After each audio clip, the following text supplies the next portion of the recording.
Iran కు Trump final warning ఇచ్చారు. ఇవాళ రాత్రికి మా డెడ్ లైన్ ముగుస్తుందని, ఈ రాత్రికి ఇరాన్ అంతరించిపోతుందంటూ ట్రంప్ ఘాటు వ్యాఖ్యలు చేశారు. ఈ రోజు రాత్రి అద్భుతం జరిగే అవకాశం ఉందని, 47 ఏళ్ల నియంతృత్వం అంతరిస్తుందని, ఇరాన్ ప్రజలను దేవుడు చల్లగా చూడాలంటూ ట్రంప్ వ్యాఖ్యానించారు. ట్రంప్ ఓవైపు ఫైనల్ వార్నింగ్ ఇస్తుంటే మరోవైపు ఇజ్రాయెల్ ఫైనల్ అటాక్ మొదలుపెట్టింది. ఇన్నేళ్ల నియంతృత్వాన్ని కూకిటి వేళ్లతో పెకలించడానికి తాము సైతం అంటూ రంగంలోకి దిగింది ఇజ్రాయెల్.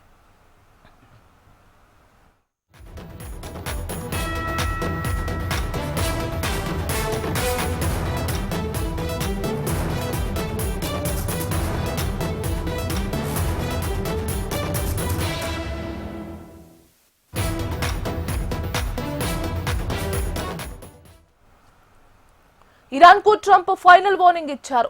ఇవాళ రాత్రికి మా డెడ్ లైన్ ముగుస్తుందని, ఈ రాత్రికి ఇరాన్ అంతరించిపోతుందంటూ ట్రంప్ ఘాటు వ్యాఖ్యలు చేశారు. ఈ రోజు రాత్రి అద్భుతం జరిగే అవకాశం ఉందని, 47 ఏళ్ల నియంతృత్వం అంతరిస్తుందని, ఇరాన్ ప్రజలను దేవుడు చల్లగా చూడాలంటూ ట్రంప్ వ్యాఖ్యానించారు. ట్రంప్ ఓవైపు ఫైనల్ వార్నింగ్ ఇస్తుంటే మరోవైపు ఇజ్రాయెల్ ఫైనల్ అటాక్ మొదలుపెట్టింది. ఇన్నేళ్ల నియంతృత్వాన్ని కూకిటి వేళ్లతో పెకిలించడానికి తాము సైతమంటూ రంగంలోకి దిగింది ఇజ్రాయెల్.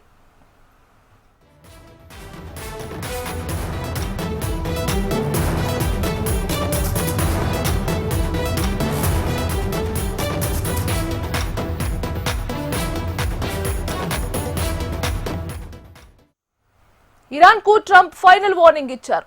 ఇవాళ రాత్రికి మా డెడ్ లైన్ ముగుస్తుందని, ఈ రాత్రికి ఇరాన్ అంతరించిపోతుందంటూ ట్రంప్ ఘాటు వ్యాఖ్యలు చేశారు. ఈ రోజు రాత్రి అద్భుతం జరిగే అవకాశం ఉందని, 47 ఏళ్ల నియంతృత్వం అంతరిస్తుందని, ఇరాన్ ప్రజలను దేవుడు చల్లగా చూడాలంటూ ట్రంప్ వ్యాఖ్యానించారు. ఇక ఇదే అంశానికి సంబంధించి మరింత సమాచారం అందించడానికి మా కన్సల్టెంట్ ఎడిటర్ శివప్రసాద్ ఫోన్ లో సిద్ధంగా ఉన్నారు.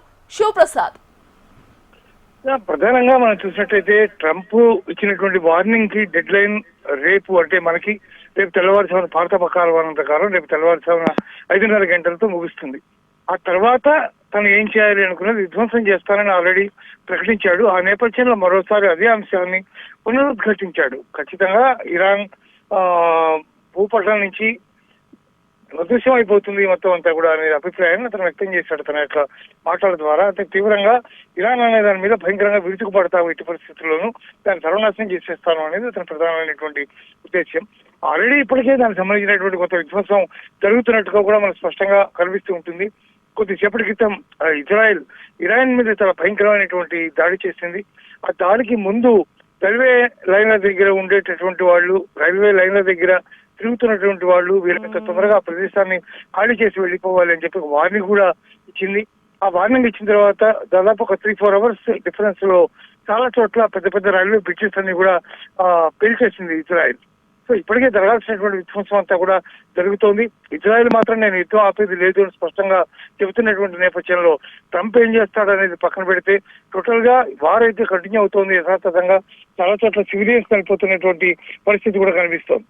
సో అందువల్ల ట్రంప్ కనుక ఒకవేళ నిజంగా సీరియస్ గా తీసుకుంటే దాన్ని యుద్ధం ఎట్టి పరిస్థితిలో కంప్లీట్ చేసేయాలి, ఇరాన్ ని లేపేయాలి అని అనుకుంటే ఒకవేళ ఆ మేరకు తెగబడే అవకాశం ఉంది.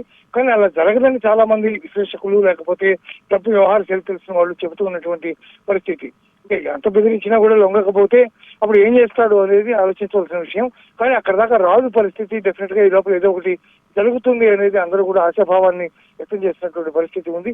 కానీ ఇరాన్ మాత్రం నేను లొంగేది లేదు, చావో బతుకు తేల్చుకుంటాం పర్వాలేదు అనే పద్ధతిలోనే మాట్లాడుతోంది. కాబట్టి ఇప్పుడు ఉత్కంఠ రేగుతోంది ఏం జరుగుతుంది అనే దాని మీద. అది రేపు ఉదయం తెల్లవారుజామున 5:30 గంటల తర్వాత ఏం జరుగుతుంది అని చూడవలసింది తప్ప అప్పుడే ఇలా జరుగుతుందని చెప్పడం చాలా కష్టసాధ్యమైనటువంటి విషయం. ట్రంప్ ఎస్కేప్ కావడానికి కూడా, అంటే ఒక పక్క ముస్తఫా చనిపోయాడు అనేటటువంటి మాట వినిపిస్తుంది కాబట్టి, చనిపోయాడు లేదా సీరియస్ గా ఉన్నాడు, కోమాలో ఉన్నాడు అనే మాటలు వినిపిస్తున్నాయి కాబట్టి అట్లాంటి దాన్ని నేను అర్థం పెట్టుకుని తన యొక్క డేట్ లైన్ ఏదైతే డెడ్ లైన్ ఇచ్చాడో వీళ్ళకి దానికి కాస్త తగ్గించుకునే అవకాశమో పెంచే అవకాశమో ఏదైనా ఉంటుందేమో ఒకటి చూడాలి. వాళ్ళు అట్లాంటిది ఏదైనా జరిగితే ట్రంప్ ఎగ్జిట్ కోసం ఆలోచిస్తున్నాడని మనకు చాలా స్పష్టంగా అర్థమయ్యే పరిస్థితి కనిపిస్తుంది గట్టిగా. Thank you.